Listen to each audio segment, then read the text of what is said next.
Welcome to the Silicon Flatirons Conference on Generative Artificial Intelligence and Law at the University of Colorado Law School. Delighted to have you here. I'm Harry Surden. I'm Interim Executive Director of the Silicon Flatirons Center. I'm also Director of our Artificial Intelligence and Law Initiative, and also Associate Director at the Stanford Center for Legal Informatics, or Codex. So let me tell you a little bit about the Silicon Flatirons Center. This was founded by Professor and now Attorney General Phil Weiser in 1999. And the goal of the Silicon Flatirons Center at the University of Colorado Law School is to initiate, sustain, and elevate the conversation about technology policy and entrepreneurship, and inspire, prepare, and integrate students into these really important areas. So we are so pleased to have you here at this conference. This is going to be a really important conference, I believe. We're at the cusp of something big on a fascinating day on generative AI and law. There have been tremendous advances in artificial intelligence in the last year, some of which I'm going to show you this morning, and we will be talking about today. But before we get started, I want to have a whole bunch of thank yous for all the people who made this possible. First, I want to start with our traditional acknowledgement that the University of Colorado sits on land that is the traditional territories and ancestral homeland of the Arapaho, Cheyenne, and Ute people. So we're want to acknowledge and be grateful for that. I also want to thank the tremendous Silicon Flatirons staff who worked so hard to make this conference come together. Our amazing Silicon Flatirons team, including Nate Mariotti, Shannon Sturgeon, Christine McCloskey, Sarah Schnickrand, and many others. So please join me in thanking them. Yes, they have been working around the clock to bring this together for the last couple weeks.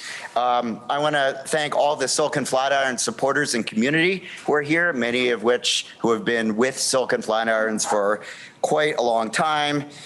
I'm really grateful to our incoming permanent executive director, Brad Bernthal, who could not be here today, as well as the dean of the law school, Lolita Buckner-Innes, who also could not be here today.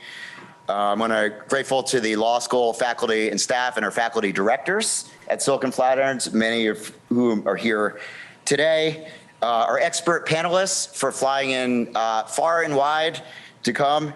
Our students, our tremendous students, many of whom are in the audience here. We're a very student-oriented organization, so I encourage you to talk to the students, tell them about what you're doing out there in the world. They really are eager to learn from all of you, and we have amazing students here at the University of Colorado, so we're so grateful to have them, and many of them have volunteered to put this together. And finally, I want to thank all of you for coming, taking a big chunk of a busy day to come out here, and there are several hundred people joining online as well, so I'm grateful for them for joining us today. So thank you. All right, so let's talk about the agenda for today. I'm going to start with about a half-hour overview of generative artificial intelligence technology. I know that people are on different pages. Some of you are very advanced. Other of you might not know much about it. So we're going to try and bring you all up to speed. And that'll be a good foundation for some of our future topics. Our first panel will be on the use of generative AI, particularly things like GPT or ChatGPT or things built on top of that in the legal practice and some of the implications for that. Our second panel will be very interesting. It's the implications of AI-generated art, music, video, and text on intellectual property law, things like copyright, patent, fair use. And then our final panel will be on the implications of this technology on society. This is a big deal, I believe, and what implications it'll have on law, governance, social norms, things of that nature. So without further ado, let us begin. So as I said, there have been some tremendous advances in AI in the last year alone. I was a software engineer before I was a law professor, so I've been studying this for over 20 years, and this is probably the biggest advance in 1 year I've seen in the 20 years I've been studying this. Things are moving at an accelerated rate this past year that I've never seen before, so I think it's really important that we have this discussion now and get this on the table. Let's start with an overview of the technology to just get us up to speed. We'll talk about what is generative artificial intelligence. I'll give you an example of ChatGPT and GPT, and we'll understand the very basics of how it works, the capabilities and the limits. We'll see how it's being used in law, and we'll just preview but not really talk about the societal implications because our panels will be delving into that. Okay, so let's just start with a basic question. What is generative AI? So that actually brings us to a more basic question, which is what is AI or artificial intelligence? There's no one definition that anyone will agree on about artificial intelligence, but one useful definition that I often use and I find helpful is the following. Artificial intelligence, or AI, is using computers to solve problems, make predictions, answer questions, or make automated decisions or actions on tasks that, when are done by people, typically require intelligence. So there are a lot of different discussions about what intelligence is, and we won't get into that here, but just the idea is intelligence are a series of higher order cognitive skills and processes, such as abstract reasoning, problem solving, learning, visual processing, language, etc. So when humans do tasks such as driving a car or playing chess or writing text, these are thought to involve these higher order cognitive skills.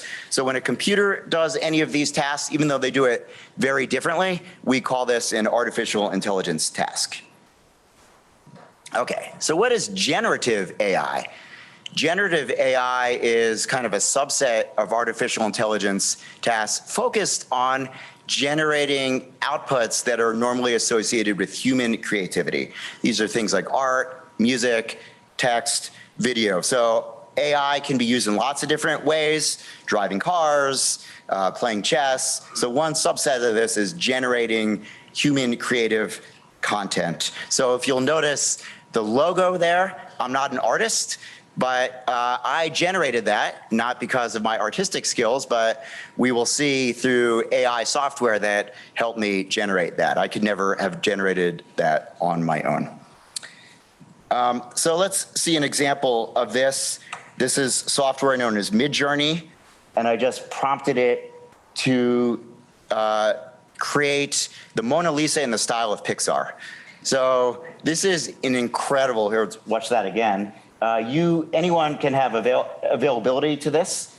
It's online, and you can basically just type in anything you want, and it will generate a version of that instantaneously or within a matter of seconds. And I could never have produced this artistically. I'm not a great artist, but any of us now can generate something like this. So this is generative art. There's companies like Midjourney, Dolly is another one, Stable Diffusion.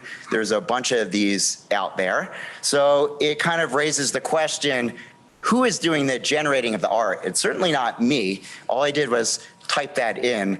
The AI did that. At the moment, it requires, you can't exactly control what you're gonna get out of these, and it requires some prompt engineering, they call it. I think in a year or two, I think that's a temporary phenomenon. In a year or two, you'll be able to much more accurately control what you're gonna get out of this. Another example of this, a robot law professor teaching law school. So here we go, kind of a lifelike example of that. So this is amazing. This didn't exist 2 years ago. You could not get extremely high quality, lifelike outputs. So that's generative art. There's also generative AI in music. So this is one of many AI music platforms. So I generated this theme in seconds. You saw me do it just there. Any of you can do this as well. There's a bunch of sites like this where you can generate orchestral themes or electronic music or hip hop, whatever you want in any genre, instantly and totally created by the AI. Again, I'm not a musician, and I was able to create this totally unique. But while I think AI generated music and art are interesting, that's not what I'm going to spend my time on today, because I think by far the much more impactful technology here is AI generated text. These are large language models like GPT.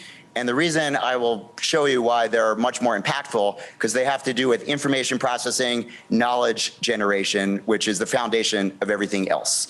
So this is what is going to be the most disruptive, in my opinion, although the other technologies will be disruptive for both better and for worse. When I say disruptive, I don't necessarily mean to imply bad, as we will see. I think there are very positive disruptions that will happen and negative disruptions, and our third panel will highlight that.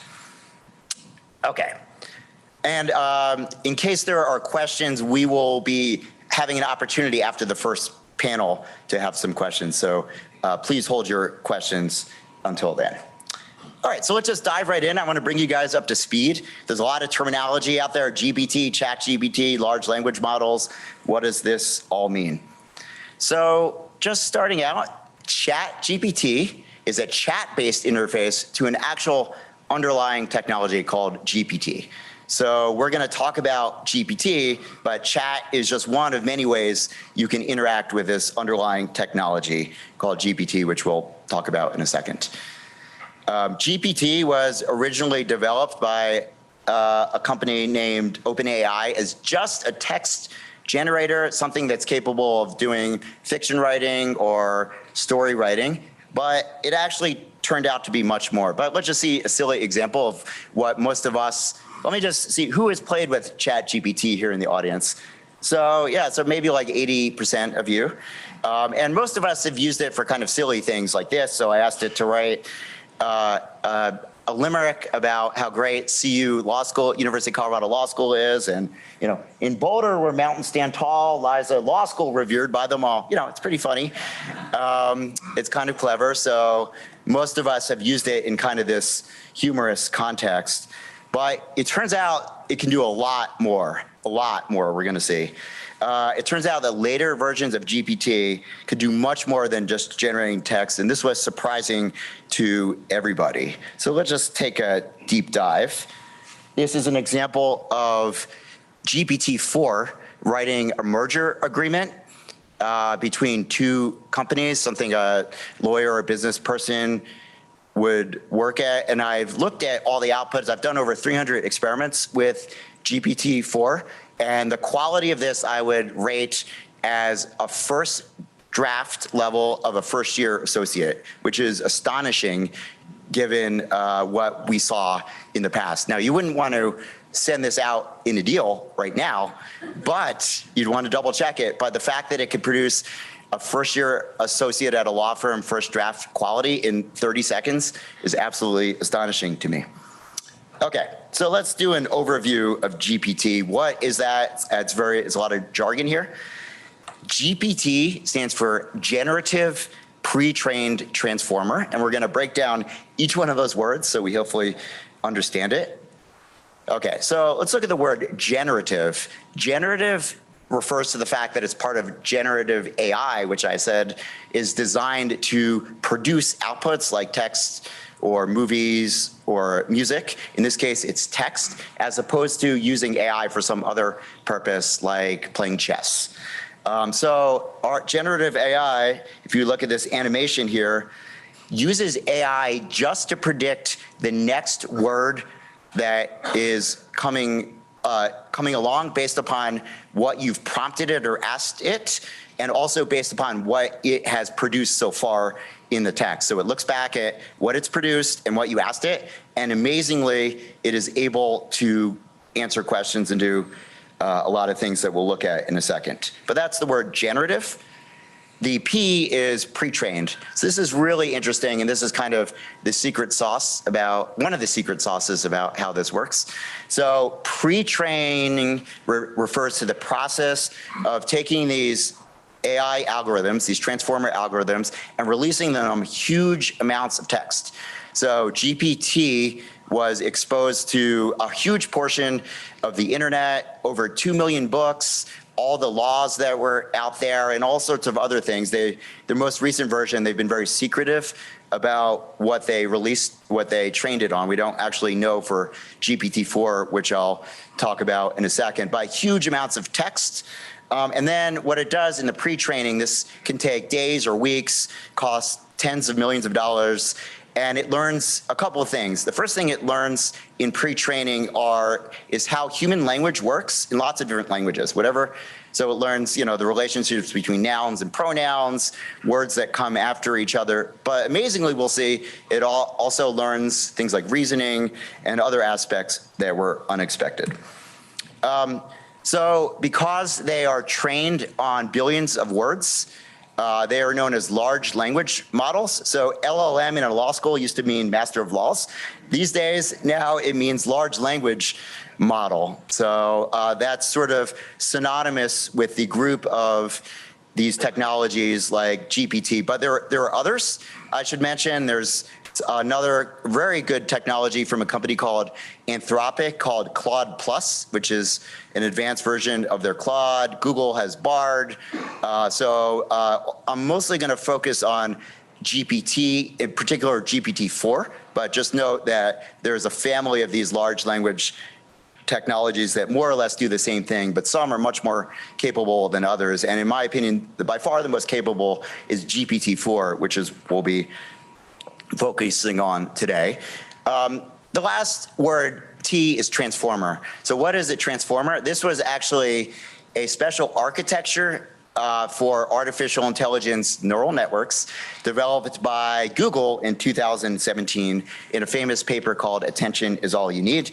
And more or less, it allows the AI to look at the context of what's been asked and what it's written and make sense of that. So it does context-aware interpretation. I'll talk a little bit more about this, but this was a huge breakthrough. This is one of the huge breakthroughs that allowed GPT to happen. The transformer is an example of another piece of jargon called deep learning, which itself is in part of neural networks, another piece of jargon. I won't really be going into that, but I'm happy to talk about that. I gave a primer yesterday, which we'll talk about. You can, if you want to see this in detail, I gave an understandable primer to law students that goes into all these technologies at some depth, but in non-technical terms. Okay, so there's a couple of nuances that are really important to emphasize here.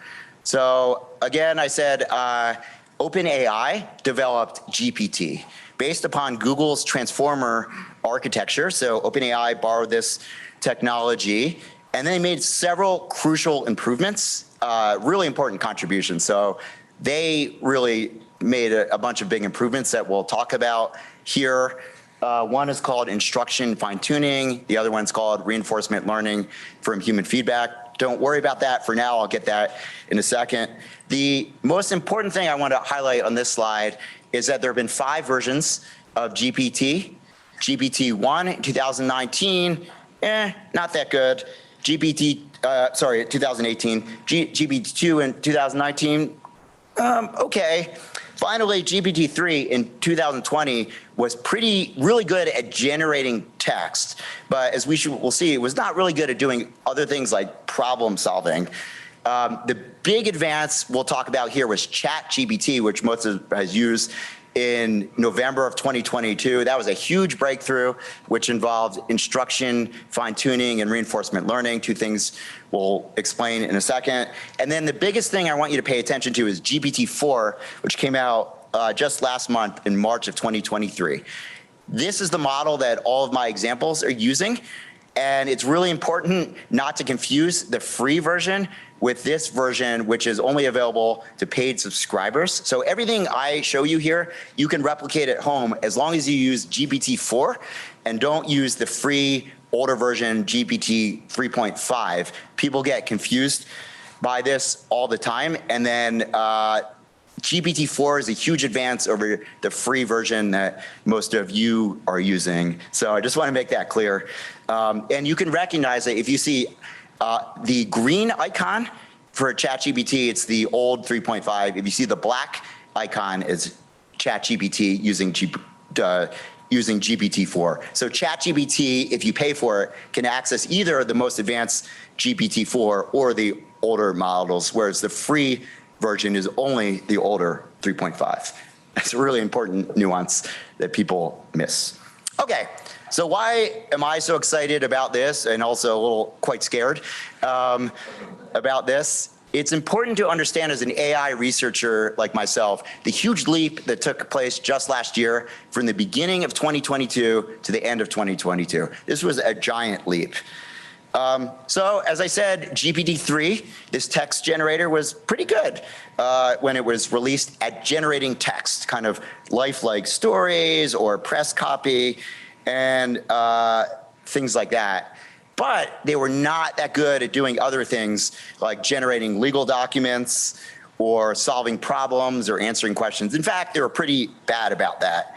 So fortunately, we can travel back in time and see just how bad they were to get a comparison because they're still online. There's kind of like a time machine of GPT because OpenAI keeps their older models accessible so you can see what things were like. So let's see how GPT was just last year, the beginning of last year in January 2022. So I have a series of common sense questions that I've been asking AI models for years, things that a toddler would know and laugh at. A toddler, if you asked it, how many legs does an apple have? They would laugh and say, apples don't have legs. For years, the most advanced AI models could not solve this, so nor could GPT-3 back in January 2022, just a year ago. I've been testing this for years. I asked it to write a legal document. For lawyers in the room, I asked it to write a summary judgment. That's not very good. The older GPT-3 model did not exactly appear to be a shining beacon of legal intellect, right? So, you can see why many of us kind of discounted this technology, but in November of 22, OpenAI released an advanced version of GPT-3 called ChatGPT, which they labeled 3.5. That had new engineering advances. And this is what we've all been playing with the chat interface. So it's not just GPT-3, they actually improved it in a number of ways. So that's why it has the 3.5. And this is what shocked everyone. This is why I think everyone, including myself, was amazed. It turned out it was good at generating funny poems and things like that, but it was also able to engage in reasoning and problem solving. And that was 3.5, 4.0 is even better. So here's a puzzle here. I gave GPT-4. It's not really important, the content of this puzzle. It's more that I couldn't solve this puzzle, and it's doing an amazing job, and it got it right. And the general idea of this is that none of our AI research expected a machine that generated text to be able to do automated reasoning and problem solving. It was a completely emergent property that was unexpected by people that study the space. And previous AI versions could not do this that well. They did a very bad job. So in 1 year, it went from, I'd say, to use a technical term, pretty bad to pretty good in kind of a shocking leap that most of us thought would take 5 to 10 years who study the space. And we soon realized that it was not just a humorous text generator. It could be a general purpose tool for many things, including law. So here is it writing a patent application for a made up item that I call axolotlite. And I teach patent law. It's not a perfect patent application, but it definitely is good enough to pass first muster through a patent examiner who's not really who's busy and not paying attention. And this was amazing. A lay person could definitely not generate in a minute in the past a patent application that could pass muster at the patent office in 30 seconds. And now we can. So we're going to talk about this on the third panel. So I want to emphasize the giant changes that happened in 1 year. So remember, this is what January of 2022, GPT-3's best efforts were at generating a motion for summary judgment. Not exactly that great. This is GPT-4 generating a motion for summary judgment from just a random complaint I found on the internet from some lawsuit. I just copied and pasted the words, plugged it in there, and look what it generates from that. I mean, just an astonishing, for those who are non-lawyers in the room, that's really good.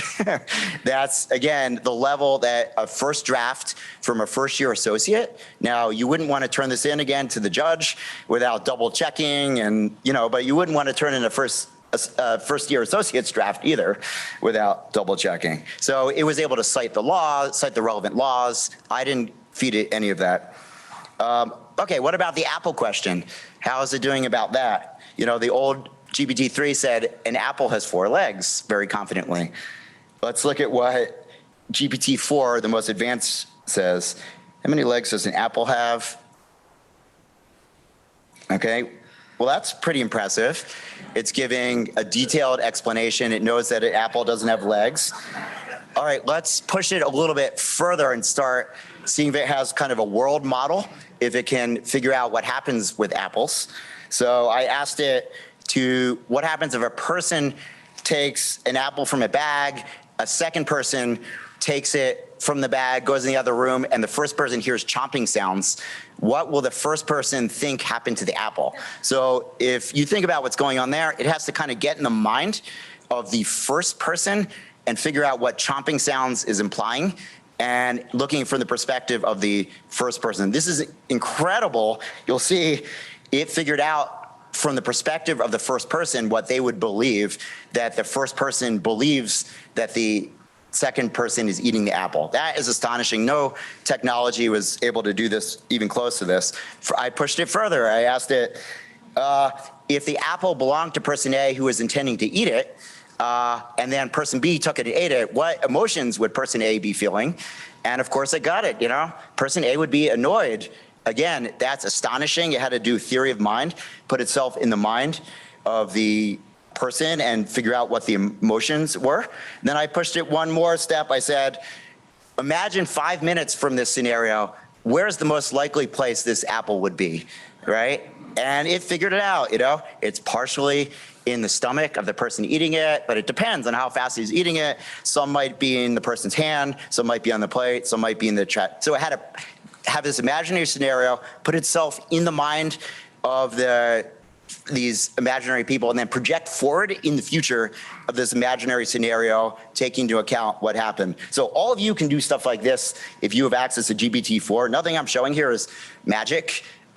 You can all do this at home.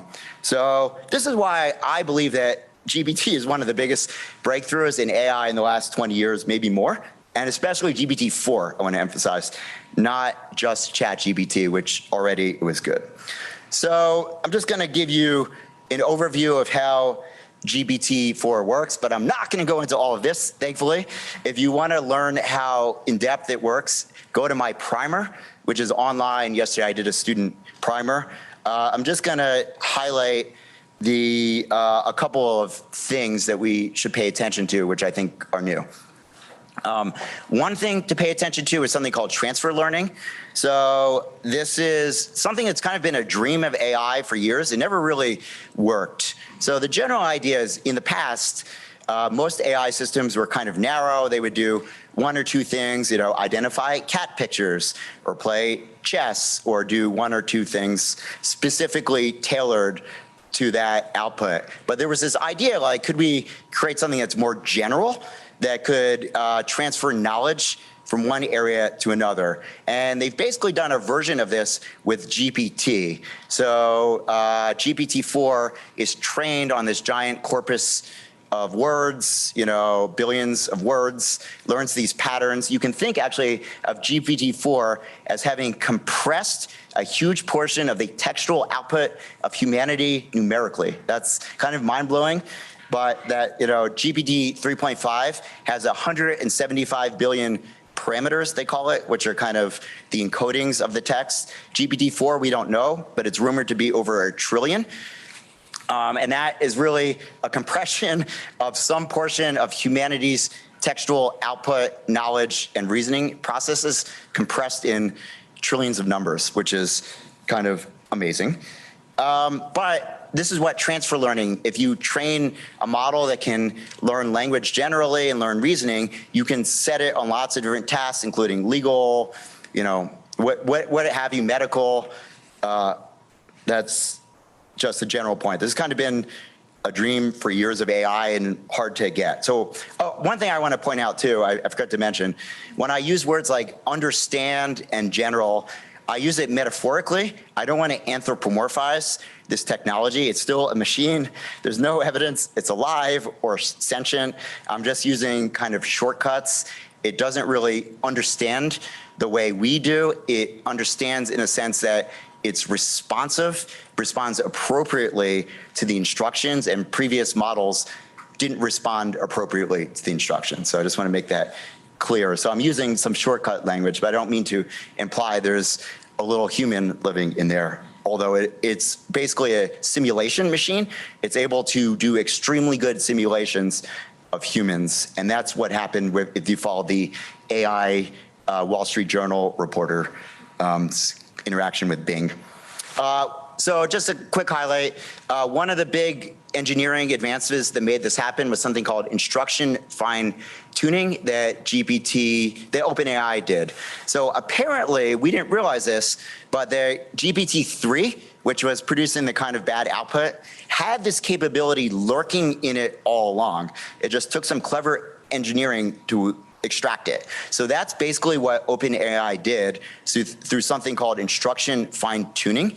And so fine-tuning is where you take the general model, which knows about language and reasoning, and you kind of teach it to be better at certain tasks. So they basically figured out that if you gave 15,000 input-output pairs of good examples of good and bad answers. So for example, write me a poem, and they had a human write a poem, and that's an example of a good poem, or here's a puzzle, solve a puzzle. So they did this 15,000 times, and it turns out they were able to draw that latent capability from 3.0 to ChatGPT. So that was one of the big advances that made 3.0 come up to 3.5. The other one, which was kind of remarkable, was called reinforcement learning from human feedback. I won't really go into details, but basically once they trained GPT 3.5 to know what good and bad answers look like, they then use this to train another AI system called a reward model by having humans rank outputs from best to worst, right? So if the AI model produced a poem, it could produce 5 poems, then the humans would rank, this is the worst one, this is the second worst one, this is a good one, and it would learn numerically the difference between good and bad output. They trained a separate AI model called a reward model, and then they took that other AI model and had it fine-tune ChatGPT automatically by saying, good output, bad output, good output, bad output. So that was a real breakthrough because they no longer needed people to say what's a good or bad output. They could do this programmatically. And we'll see that's one of the big changes that's going on in AI is AI systems have learned to very effectively train other AI systems for better or for worse. And in the past, they weren't that good at that, even though that was at least a possibility. Just a couple examples of GPT in law. Again, these are experiments. I'm not advising that you do this. I'm just showing the capabilities. Here, this is an example of it doing legal reasoning. This is a really complicated evidence hypothetical that I couldn't solve. I asked it to solve it, and it answers it and explains its reasoning correctly. It's amazing. Citing the correct area of law. So this is impressive. I teach IP law, so this is GPT-4 doing a fair use analysis. I'm doing something called chain of thought prompting, which I'll talk about. But at any rate, I'm asking it to first list a process for performing fair use, which is when you can use copyrighted works without the permission of the author, usually for some socially beneficial or transformative purpose.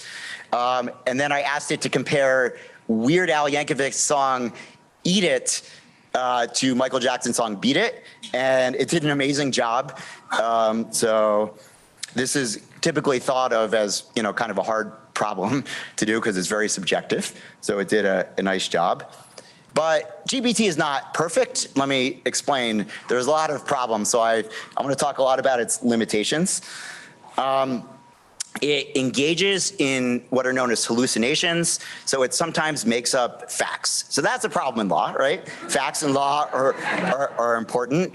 I will say that the most recent model, GPT-4, is a lot better. So ChatGPT, which is 3.5, is much worse about making up facts than GPT-4. They've improved this a lot, but it still gets things wrong. And as I'll talk about, I think there is a clear path forward, as we'll hear about in the first panel, to improving and reducing hallucinations. So I think this is a problem of the current moment that can be reduced. So I don't think this is a forever problem. Maybe not eliminated, but we can get it better. It does get reasoning errors wrong. So again, it's not perfect on reasoning. It's not perfect. Sometimes gets common sense. It's just much better than what was possible in the past. That's the thing. But you still need to double check its reasoning, and that's a problem because it's so good that it appears that it gets everything right, but it doesn't, and that could lure us into a false sense of security.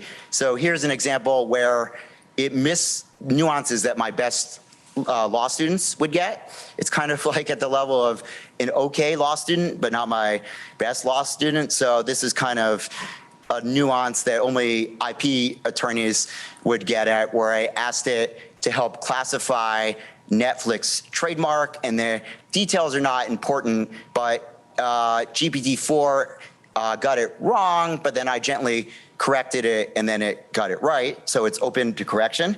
So Bing, Microsoft's chat, has a version of GPT-4 that they've trained, but it's much more aggressive than OpenAI's version, and it wouldn't back down. It argued with me, and it was like, no, you were wrong. Netflix is a fanciful mark, which I think most IP professors would disagree with, but maybe they'll agree with Bing. But it wouldn't back down, so take it for what it's worth, even after I explain the reasoning. So you can gently explain the reasoning, and then OpenAI's GPT-4 will listen to your reasoning and correct itself, but Bing would not. So there are ways to make large language models more accurate through prompt engineering. In our first panel, we'll hear from Pedro Arrendado, who has a startup called CaseText, which is using GPT-4 in the background. But there's something called retrieval augmentation. So you can either ask GPT to look in its 175 billion parameters and give you information, which is not that great because the model was kind of frozen in 2021. Or you can reach out in the real world to a search engine, grab relevant information, and then append it to your prompt, and then ask GPT to take that into account, and that results in much more accurate information. That's called retrieval or context augmentation, and that's been a successful strategy. Another thing is called chain of thought prompting. So this is kind of remarkable. GPT can't see forward. It can only look backwards. It's only just predicting the next word based upon what it's predicted, what it said previously, and the prompt you've given it, right? So one way to get it to be better is it can't plan, is you ask it questions in stages. You say, hey, come up with a process for how you would do this, right? And give me that process. That's called chain of thought prompting. It's researched by Google. Look back at the process you developed and now answer it applying that process. So, because it can't look forward and figure out the process, but it can look backwards and see the process it developed and apply that. So that's another way. Another thing you can get it to do is when it's wrong, ask it to reflect on what it got wrong and respond, and also verify, right? So I think the future, so right now we're interacting programmatically directly with GPT through ChatGPT. I don't think that's the future.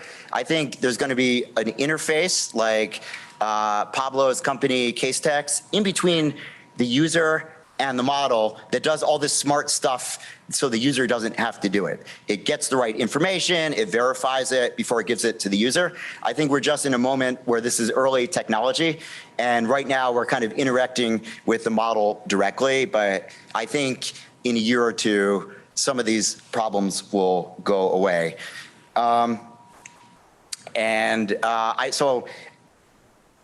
I don't necessarily recommend that lawyers use this directly. These are experiments, I want to emphasize. Definitely don't put private client data or privileged data in there. You could lose privilege, you could violate ethics laws. But if you don't use private data, you can use it to generate ideas, as our panel will talk about. There are some uses for it. There are a bunch of limitations that are kind of beyond the scope of this, but this talk, but I want to raise them because they're real, and we can talk about them in the Q&A, and they shouldn't be disregarded. But I do want to talk about this technology will be disruptive for better or for good. So there will be a lot of positive disruptions that are, access to justice, increased efficiency, and also, negative ones. Universities are going to have to adapt, law schools, government, lawyers. So, but I think we don't really know what's going to have to happen. I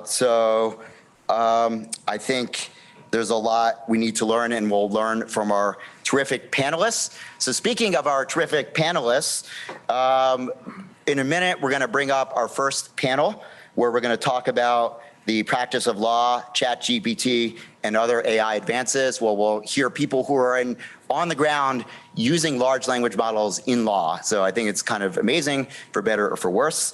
But before we get there, let's look at a review that ChatGPT wrote of this conference 3 days before it happened.